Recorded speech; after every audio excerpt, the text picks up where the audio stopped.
Hi, I'm EILEEN COAN. I'm the medical librarian for the Gathering Place. Today we're going to be learning about listening skills. Listening skills are one of the most important parts of what you'll be doing as a volunteer.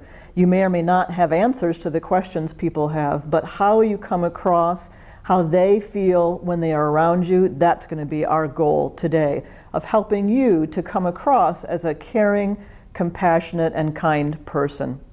In your handouts, you're going to have CLASS.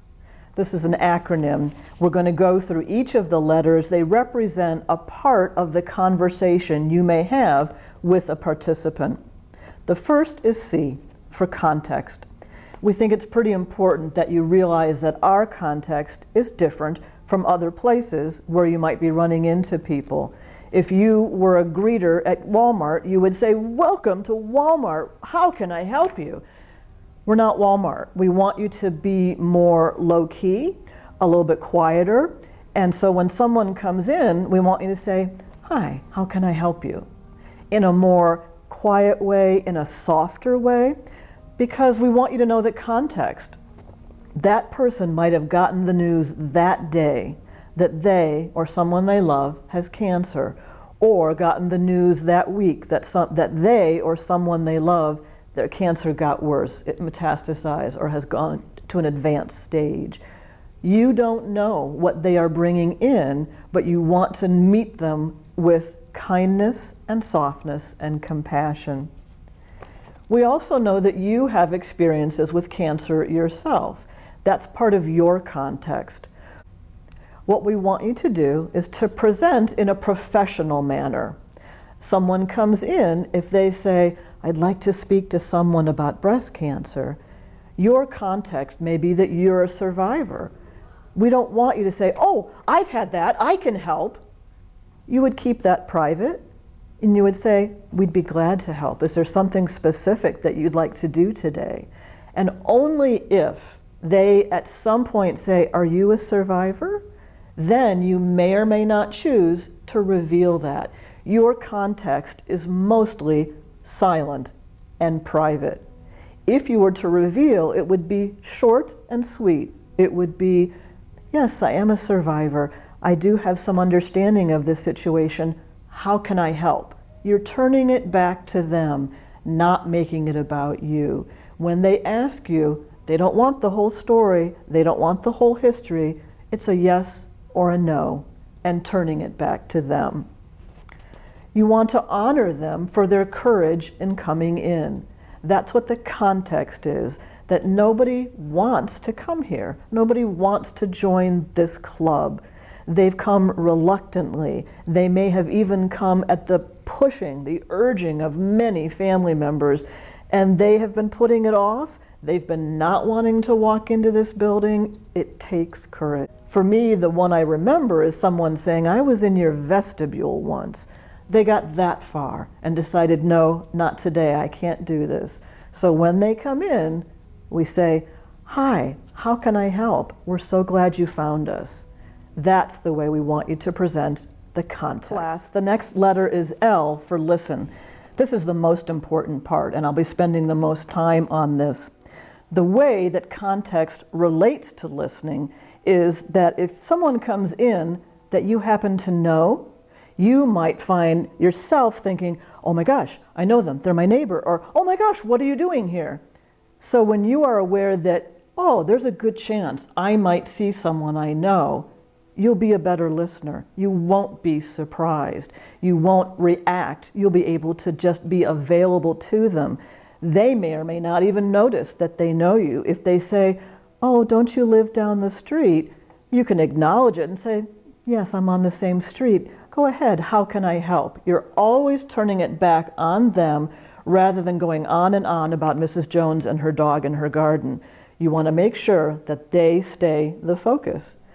The context and listening relates to that maybe you understand and know something they're talking about. Maybe they say, "I'd like to speak to someone about pancreatic cancer." Maybe your context is you know someone and lost someone to that.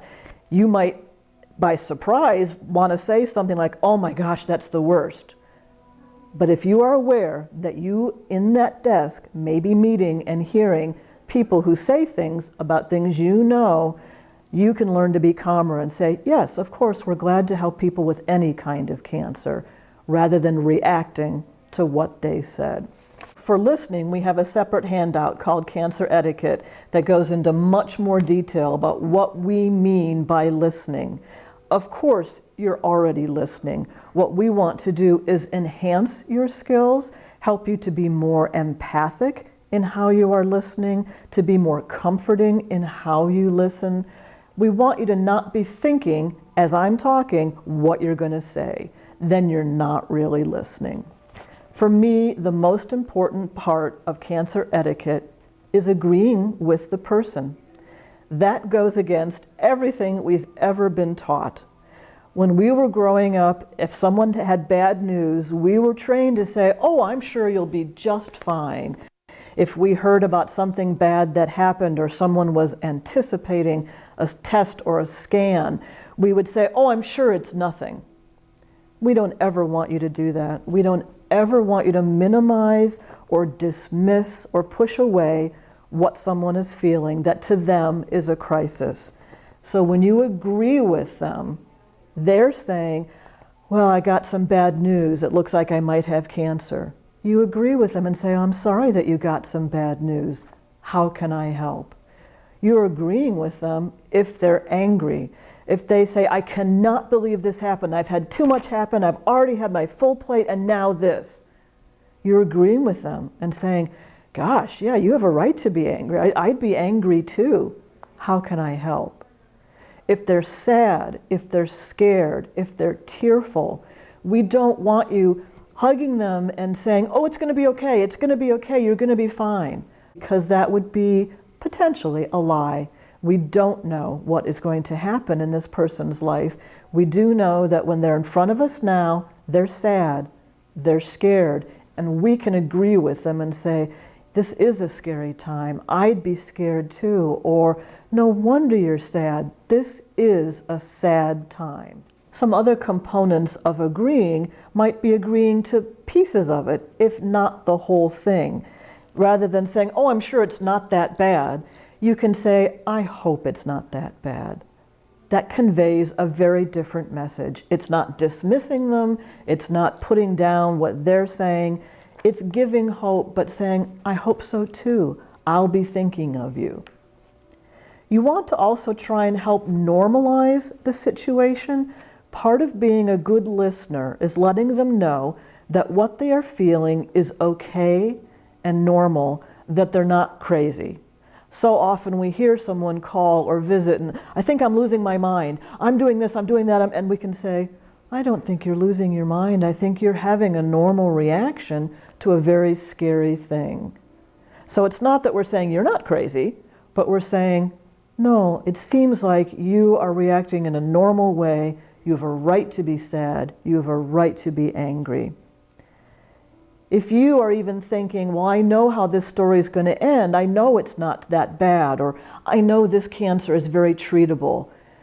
You don't ever want to say, oh, no, that's the good cancer. Or no, I know everyone gets better from that type of cancer. You're still agreeing with them and saying, yes, of course you're scared. Any kind of cancer is scary. Anytime you hear the word cancer, it's a hard thing to hear, no matter what. That way you're not minimizing. They've already had people in their lives probably already minimizing by saying, oh, you'll be fine. Oh, things always turn out for you. We don't want to be that person.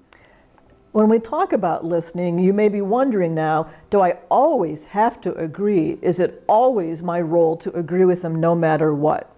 I'm going to give you some examples that we use very sparingly of when you might disagree.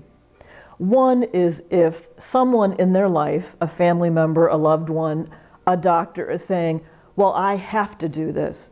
If they come in saying, well, my wife says I have to come here, or my daughter said I better come here, that's when I can relax even more and smile at them and say, yeah, we hear that a lot, family members pushing them, but please know it's your choice.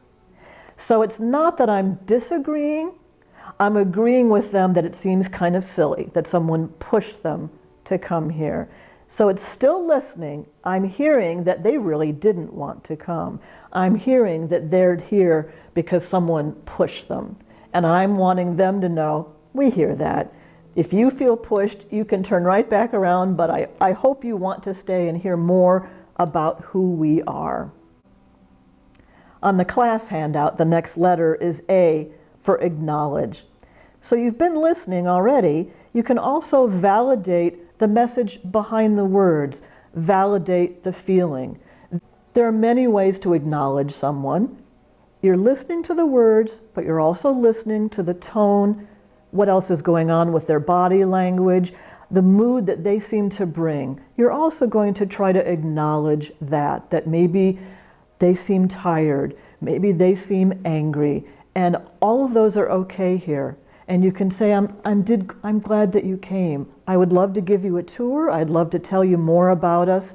Would you like to speak to a staff member? That whatever mood they bring is okay. The next letter is S for strategy. If you're at the front desk, if you're answering the phone, if you're conversing with them in the kitchen or the children's area, please know that we don't ever expect you, the volunteer, to see this conversation to completion. You are their first contact, but you are always going to pass them on to a staff member if things need to be done, if things need to be explained. So you've acknowledged them, you've listened to them, but the strategy is next of, would you like to speak to a staff member? Would you like me to get you some tea or coffee or hot chocolate? Would you like to sit down and catch your breath? You're strategizing with them to find out what they want. It's different from telling them. If you were to tell them, I need you to sit down, or I'm going to go get you some coffee, that doesn't feel respectful. When you strategize, it takes two. It takes both of you coming up with a plan. You might think, I think the first person they should talk to is Beth for nutrition. But if they say, you know what I really want is to sign up for a massage, then that's what you do. The strategy is what they want to do next. The final letter, S, summary, is making sure, did you meet their needs? It could be that in that same conversation you say, all right, we've signed you up for a massage, we've had you fill out the paperwork, is there anything else you wanted to do today? That's true whether it's a phone call or a drop-in in person. You want to make sure, was there anything else? Are there any other questions that you have? You've summarized it. And you can say, okay, so you and I are done. I'm going to go get EILEEN the librarian. I'm going to go get Chris or Mary or Casey. You've summarized with them.